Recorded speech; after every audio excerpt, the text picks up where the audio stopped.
નમસ્કાર વિદ્યાર્થી મિત્રો, કેમ છો? મજામાં ને? ચાલો, આશા છે કે તમારી તબિયત એકદમ સારામાં સારી હશે અને સારામાં સારી રીતે તમે મહેનત કરી રહ્યા છો ત્યારે જ અહીં આવ્યા હો.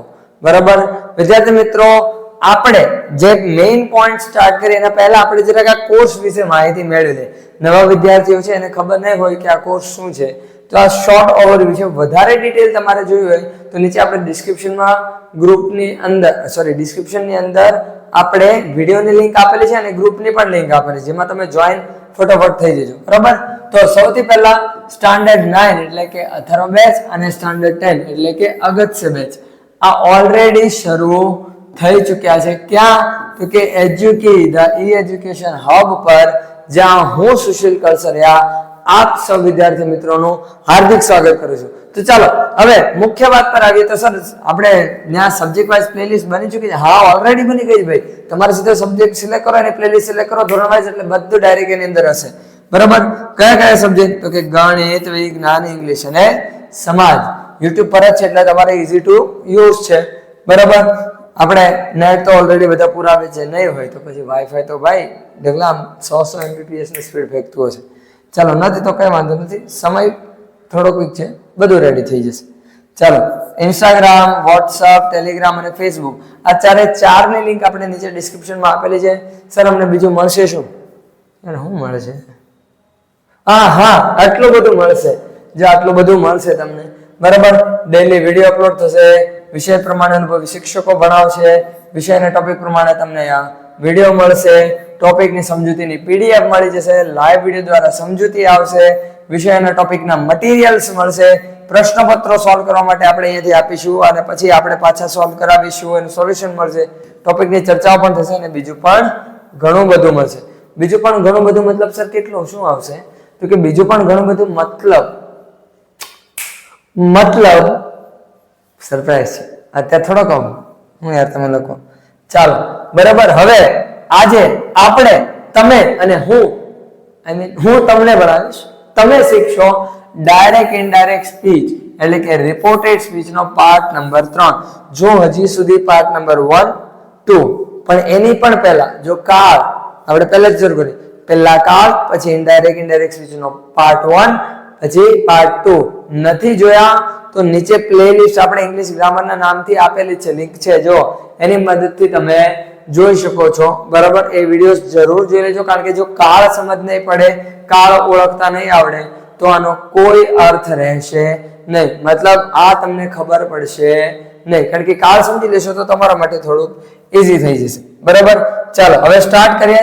તો લાસ્ટ આપણે વિડીયો જોયો એની અંદર આપણે અસર્ટિવ સેન્ટેન્સ અથવા એને અફર્મેટિવ સેન્ટેન્સ એટલે કે ઉદ્ગાર નહીં, વિધાન વાક્ય આપણે સમજી ગયા. ઉદ્ગારને તો એક્સક્લેમેટરી સેન્ટેન્સ કહેવાય. બરાબર, વિધાન વાક્યમાં કયા કયા ચેન્જીસ કરવા એ આપણે સમજી ગયા, કે જેથી કરીને એનું એક એક્ઝામ્પલ પણ આપણે સમજેલું, કે જેથી કરીને આપણે સમજી શકીએ કે ભાઈ ઓકે આ રીતે ચેન્જ કરશો તો આવી રીતે ડાયરેક્ટ નું ઇનડાયરેક્ટ થશે. બરાબર, હવે આજના વિડીયોમાં આપણે એક તો સમજવાનું છે ઇન્ટરોગેટિવ સેન્ટેન્સ નું એટલે કે પ્રશ્નાર્થ વાક્ય, અને બીજું જે ઉદ્ગાર વાક્ય છે એમાં 3 ટાઈપ છે અને એમાં ચેન્જીસ માઇનર ઉદાહરણ આપણે એના પછીના વિડીયોમાં સમજવાના છે ઉદ્ગારના. બરાબર, તો હવે સૌથી પહેલા સ્ટાર્ટ કરીએ એટલે આપણે સૌથી પહેલી વસ્તુ શું આવશે તો કે એ આવશે આપણે વાક્યમાં જરૂરી ફેરફાર. સૌથી પહેલા વાક્યને ઓળખવાનું કઈ રીતે કે ભાઈ આ વાક્ય શેનું છે? પ્રશ્નાર્થ વાક્યનું છે. તો બે રીતે, એક તો એનો સ્ટાર્ટિંગ અને બીજું છે એનો ending.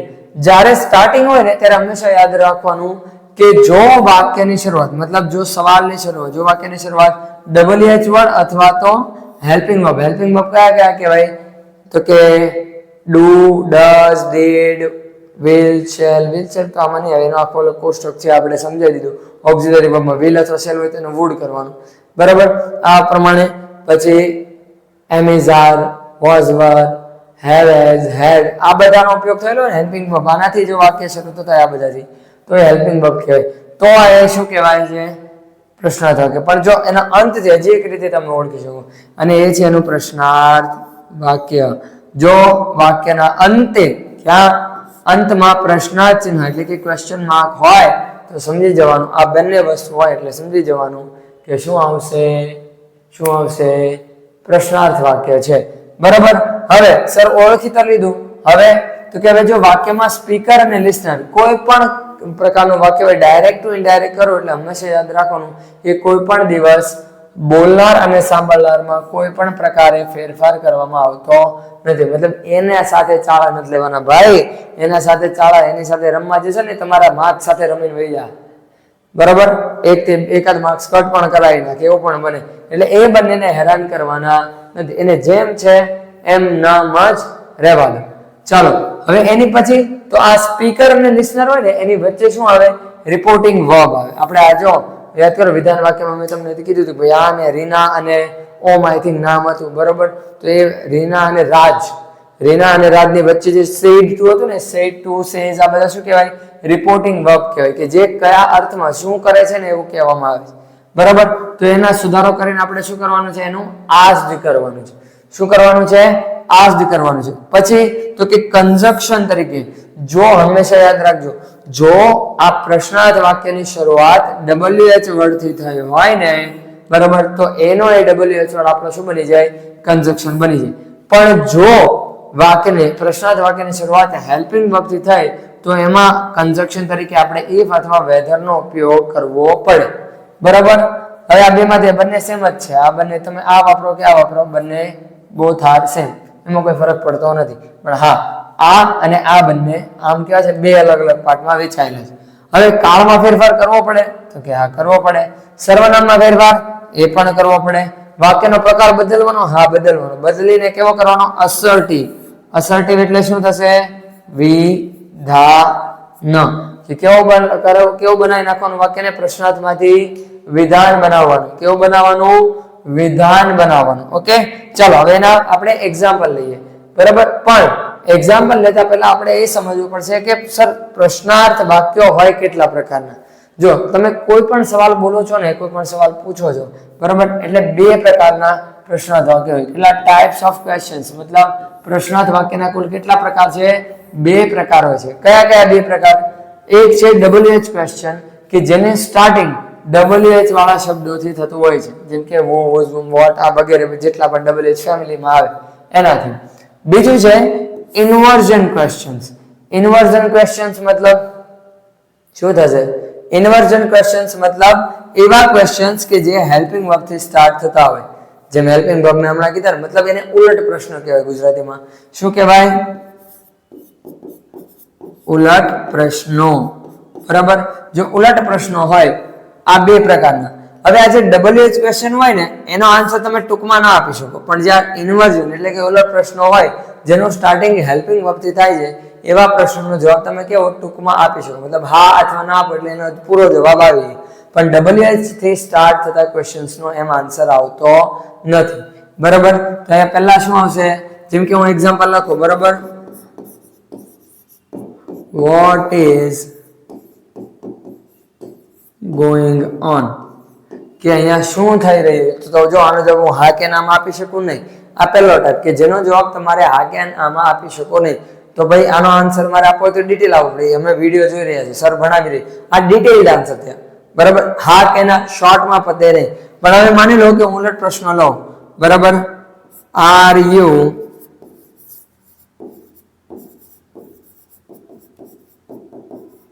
Watching this video?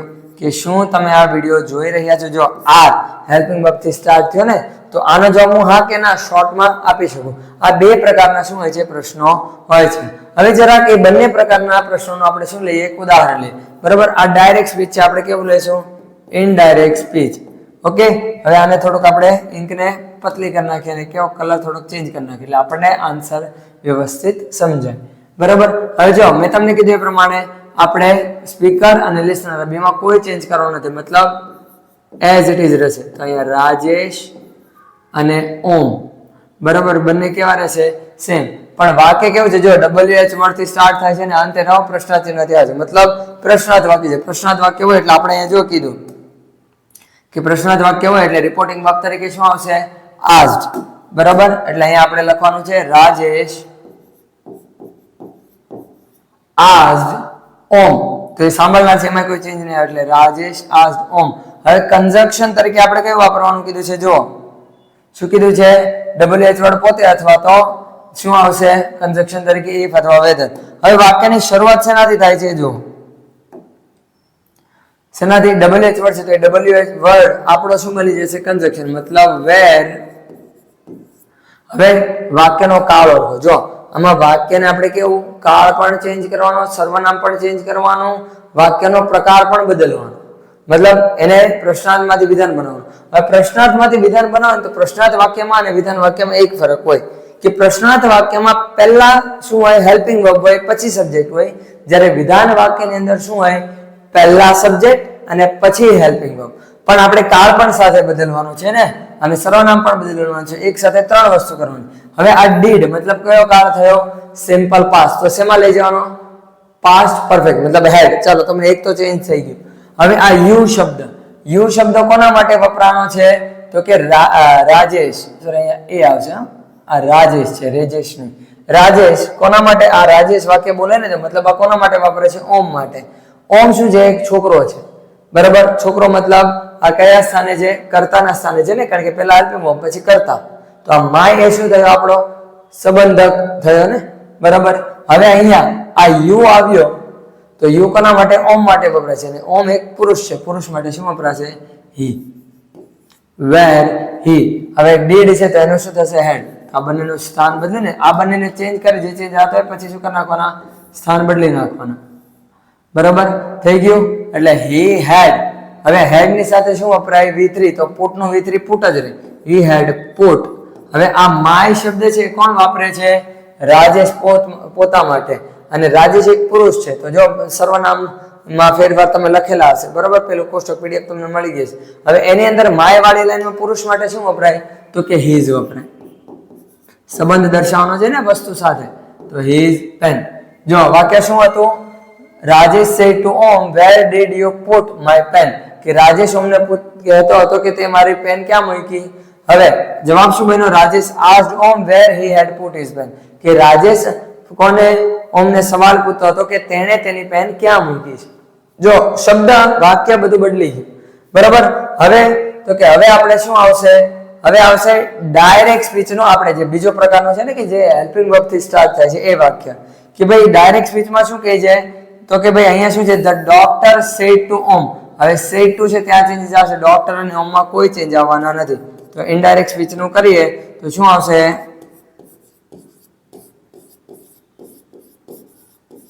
The doctor said two નું શું થશે પ્રશ્નાર્થ વાક્ય છે તો કે હા હેલ્પિંગ વર્બ થી સ્ટાર્ટ થાય છે અને વાક્યમાં છેલ્લે અંતે શું છે ક્વેશ્ચન માર્ક મતલબ પ્રશ્નાર્થ વાક્ય તો અહીંયા આવશે આસ્ડ રિપોર્ટિંગ વર્બ તરીકે બરાબર.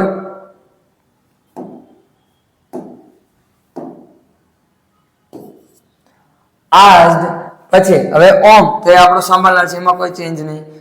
The doctor asked Om conjunction તરીકે તો કે આ છે મતલબ હેલ્પિંગ વર્બ થી શરૂ થાય તો જો અહીંયા કીધેલું છે ને જો હેલ્પિંગ વર્બ થી શરૂ થાય તો શું આવશે if અથવા તો whether બરાબર. તો આપણે શું if વધારે સારો પડશે whether આપણે થોડોક સ્પેલિંગ મિસ્ટેક થઈ શકે એટલે અહીંયા if ઓમ if. હવે શું વાક્યનો કાળ ઓળખવાનો આર મતલબ કયો કાળ પ્રેઝન્ટ કન્ટિન્યુઅસ કયો આવશે પ્રેઝન્ટ કન્ટિન્યુઅસ અને જો એને લઈ જાઓ ઇનડાયરેક્ટ માં કન્વર્ટ કરું તો શું આવશે પાસ્ટ કન્ટિન્યુઅસ. શું આવશે પાસ્ટ કન્ટિન્યુઅસ મતલબ આર નું શું થઈ જાય પેલા આપણે સર્વનામ બદલવું પડે એમિઝાર મતલબ એનું શું થઈ જાય વોઝ વર્બ માંથી કોઈ પણ અહીંયા સર્વનામ જે યુ છે એ કર્તાના સ્થાને છે અને યુ શબ્દ કોના માટે ડોક્ટર ઓમ માટે વાપરે છે અને ઓમ એક પુરુષ છે મતલબ હી બરાબર. ઇફ હી ની સાથે એમિઝાર નું વોઝ વર્ક કરવાનો મતલબ એ સાથે શું વપરાય હી વોઝ શું આવશે ઇફ હી વોઝ સિક તો એ કોઈ ક્રિયા નથી મતલબ હી વોઝ એની સાથે સિકિંગ તો એ ચાલે નહીં. If he was sick noun નું શું થઈ જશે ધેન. ચલો ધેનમાં જો બે છે એક છે THAN અને એક છે THEN બરોબર. એટલે આપણે THEN પછી તરીકે લખવું હોય તો THEN જો સરખામણી માટે વપરાય તો THN. તો વાક્ય શું હતું the doctor said to Om are you sick now તું બીમાર છે એવું ડોક્ટર એને કહે છે. પછી તો અહીંયા આપણે ઇનડાયરેક્ટ કર્યું ત્યારે શું થઈ ગયું the doctor asked him if he was sick then કે ભાઈ ત્યારે બીમાર હતો થઈ ગયું ને. એટલે આપણે આગળ હવે જોઈએ આ કયું વાક્ય થયું પ્રશ્નાર્થ વાક્ય. હવે પ્રશ્નાર્થ વાક્ય પછી આપણે આવે છે શેના ઉપર ઇમ્પેરેટિવ સેન્ટેન્સીસ. ઇમ્પેરેટિવ એટલે કયું? આજ્ઞાર્થ વાક્ય. હવે આજ્ઞાર્થ વાક્યની વાત કરીએ ને વિદ્યાર્થી મિત્રો, તો આજ્ઞાર્થ વાક્ય મતલબ શું? સિમ્પલ ભાષામાં સમજો. જ્યારે તમે કોઈ પણ પ્રકારનો ઓર્ડર આપો છો, જ્યારે વાક્યની શરૂઆત વખતે જાઓ પેલું લઈને આવો, તો આ કેવું થયું? આજ્ઞાર્થ થઈ ગયું. બરાબર. આજ્ઞા આપવી અથવા કોઈ પણ પ્રકારની એવી દલીલ રજૂ કરવી કે જેની શરૂઆત ક્રિયા કરવા માટે વપરાતી હોય, મતલબ ક્રિયાપદથી જો વાક્યની શરૂઆત થાય તે. હવે સૌથી પહેલા વાક્યની ઓળખ, તો વાક્યની શરૂઆત શેનાથી થાય? ક્રિયાપદથી, વર્બથી, અને અંત તો કે ફૂલ સ્ટોપથી. ધ્યાન રાખજો, ફૂલ સ્ટોપ આમાં આવે છે અને વિધાનમાં પણ આવે છે, એટલે આપણે વાક્યની શરૂઆત એન્ડિંગ બંને જોવી જરૂરી છે. હવે વાક્યની ઓળખ ખબર, આપણને જે રૂલ ખબર જ છે કે સ્પીકર અને લિસનરમાં કોઈ ફેરફાર થતો નથી. તો પછી શું આવે? Reporting verb. Reporting verb depend છે શેના ઉપર? રિક્વેસ્ટેડ, એડવાઇસ, આવા ઘણા બધા છે. એનો આખો કોષ્ટક હું આપીશ, બરાબર, નેક્સ્ટ લેક્ચરમાં. તો આપણે જ્યારે એક્ઝામ્પલ લખવાના છું એની પહેલા. હવે તો રિપોર્ટિંગ વર્બ તરીકે સર કયો આવશે? તો એ ડિપેન્ડ છે કે તમે ભાઈ કયા અર્થમાં વાક્યને રજૂ કરો છો, વાક્ય કયા અર્થમાં વપરાયેલું છે તે. તેના પ્રમાણે રિક્વેસ્ટેડ, એડવાઇસ, ઓર્ડર્ડ, બરાબર, કમાન્ડેડ, આવા બધા શબ્દોનો રિપોર્ટિંગ વર્બ તરીકે ઉપયોગ કરવામાં આવશે. તો કન્જક્શન તરીકે શું આવશે? ટુ અથવા નોટ ટુ. જો વાક્ય નકાર હોય તો નોટ ટુ, બરાબર, અને હકાર હોય તો ટુ. બરાબર, સમજાવો. તો કે ભાઈ સર કાળમાં ફેરફાર કરવાનો, તો કે નહીં, આમાં કોઈ કાળમાં આવતું જ નથી, આમાં કોઈ કાળમાં ફેરફાર કરવાનો આવશે નહીં. પછી સર્વનામમાં ફેરફાર, તો કે આ એ તો કમ્પલસરી છે. સર્વનામમાં ફેરફાર થાય ને થાય જ. પછી તો વાક્યનો પ્રકાર, તો કે જેવો છે એવો ને એવો રહે. આને તમે વિધાન બનાવી જ નહીં, કારણ કે આજ્ઞાર્થ હોય, એક રીતે વિધાન જેવું થયું, પણ એટલે આને કોઈ આપણે છેડછાડ કરવા પડતા નથી. હવે એની સિવાય આમાં જ તે, મતલબ આજ્ઞાર્થ વાક્યમાં બીજા બે પ્રકારના વાક્યો આવે. કયા? એક છે લેટ વાળો અને બીજું છે લેટ્સ વાળો. આપણે સમજીએ લેટ વાળો. જ્યારે પણ કોઈ પણ વાક્યની શરૂઆત, જ્યારે એ કેવું છે? આજ્ઞાર્થ વાક્ય છે અને એની શરૂઆત લેટ થી થાય છે, એટલે સમજી જાઓ ને પરવાનગીને સંબંધિત છે, મતલબ પરમિશન માંગવા માટે વપરાય છે, બરાબર, અથવા પરમિશન આપવા માટે. ચાલો, હવે સેમ વસ્તુ એને ઓળખવાનું કઈ રીતે? વાક્યની શરૂઆત લેટ થી થાય અને અંત ફૂલ સ્ટોપ થી. તો સર શરૂઆત તો થઈ ગઈ, ચાલો ઓળખી લીધું. હવે same as it is listener, સ્પીકરમાં કોઈ ચેન્જીસ નહીં. હવે રિપોર્ટિંગ વર્બ તરીકે ધ્યાન રાખજો, આપણે શેનો ઉપયોગ કરવાનો? હંમેશા જો લેટ થી વાક્ય શરૂ થાય છે ને કેવું છે? આપણે આજ્ઞાર્થ છે, આજ્ઞાર્થમાં જ લેટ શરૂઆતમાં આવશે, તો ત્યાં શું વાપરવાનું? રિક્વેસ્ટેડ જ વાપરવાનું. ઓકે. પછી તો કન્જક્શન તરીકે સેમ, હકાર હોય તો ટુ, નકાર હોય તો નોટ ટુ. કાળમાં પણ કોઈ ફેરફાર નહીં થાય, સર્વનામમાં ફેરફાર થશે અને વાક્ય પણ કેવું રહેશે? એઝ ઇટ ઇઝ રહેશે, એમાં કોઈ ચેન્જ નથી. હવે જે વાક્ય આવે ને એમાં ચેન્જ આવશે. શું ચેન્જ આવશે? જો કે જ્યારે સ્પીકર હોય નથી ફેરફાર કરવાનો, લિસનરમાં પણ નથી કરવાનો. હવે ઓળખવાનું કઈ રીતે? વાક્યની શરૂઆત લેટ્સ થી થાય અને અંત પૂર્ણ વિરામ એટલે કે ફૂલ સ્ટોપ થી. હવે જો આ વાક્ય છે એમાં મારે રિપોર્ટિંગ વર્બ વાપરવો હોય ને તો મારે કયો વાપરવો પડશે ખબર? કાં તો પ્રપોઝડ ટુ અથવા સજેસ્ટેડ ટુ. પણ આ ટુ છે, જો એની પછી આપણે હકાર વાક્ય હોય, બરાબર, તો આપણે ધ્યાન રાખવાનું છે કે અહીંયા ટુ અથવા નોટ ટુ આવતો નથી કન્જક્શન તરીકે. અહીંયા શું આવશે? કન્જક્શન તરીકે ધેટ આવશે. શું આવશે? That. Proposed that, suggested that, suggested to that. To પછી શું? જે સામે વાળો પક્ષ છે જેની સાથે વાત કરે છે એનું આવશે, બરાબર. હવે જો કાળમાં ફેરફાર કરવામાં આવતો નથી, નહીં, પણ જો કરતા છે તો કરતા સાથે આપણે શુડ યુઝ કરવો કમ્પલસરી છે. કારણ કે લેટ્સ નો ઉપયોગ ક્યારે થાય ખબર? જ્યારે તમે કોઈ રિક્વેસ્ટ કરતા હોય અથવા તો સૂચન આપતા હોય ને એવા સમય આપણે છે એનો ઉપયોગ કરવો પડે છે, બરાબર. હવે તો કે કરતા આપેલો છે તો એની સાથે શુડ યુઝ કરવું કમ્પલસરી છે. આપણે એક્ઝામ્પલમાં જોશું. તો સર સર્વનામમાં ફેરફાર એ તો ભાઈ કમ્પલસરી, એમાં કોઈ કોમ્પ્રોમાઇઝ નહીં. અને વાક્યનો પ્રકાર પણ કેવો રહે? એઝ ઇટ ઇઝ રહે, એમાં પણ કોઈ ચેન્જ આપણે કરવાનો નથી. હવે આ કયા વાક્ય થયા? જો આજે આપણા વિડીયોમાં કેટલું શીખા? તો કે ભાઈ પહેલી વસ્તુ કે ભાઈ પ્રશ્નાર્થ વાક્યને ડાયરેક્ટ થી ઇનડાયરેક્ટમાં કઈ રીતે કરવાનું અને કેટલી વસ્તુનું ધ્યાન રાખવાનું, ચેન્જીસ ક્યાં કરવાનું. પછી તો કે બીજું એક વાક્ય કયું? આજ્ઞાર્થ વાક્ય. આજ્ઞાર્થ વાક્ય છે એમાં ચેન્જીસ ક્યાં આવે છે, ઓળખો કઈ રીતે, એ બધું. અને એની અંદર પાછા બે વાક્ય આવે, એક લેટ વાળું, બીજું છે એક લેટ્સ વાળું. આ નોર્મલ આજ્ઞાર્થ વાક્ય સિવાય, બરાબર. એટલે ત્રણ પ્રકારના વાક્યો થયા. હવે એમાં પણ કઈ વસ્તુનું ધ્યાન રાખવાનું છે, કેટલા ચેન્જીસ છે. હવે આપણે આના પછીના નેક્સ્ટ વિડીયોમાં એના જ એક્ઝામ્પલ્સ લેવાના છે અને જે રિપોર્ટિંગ વર્બ્સ છે જે કયા આજ્ઞા જ વાક્ય માટે વપરાય છે એનો પણ આપણે ઉપયોગ શીખવાનો છે કે કયા માટે શું વપરાય છે. તો હવે મળીશું આપણે નેક્સ્ટ વિડીયોની અંદર અને આ વિડીયોને બને એટલો તમારા વિદ્યાર્થી મિત્રો સુધી શેર કરો કે જેથી કરીને એ પણ ડાયરેક્ટ ઇનડાયરેક્ટ સ્પીચ ઇઝીલી શીખી શકે. તો હવે મળીશું આપણે નેક્સ્ટ વિડીયોમાં. ત્યાં સુધી એના four today and have a great day.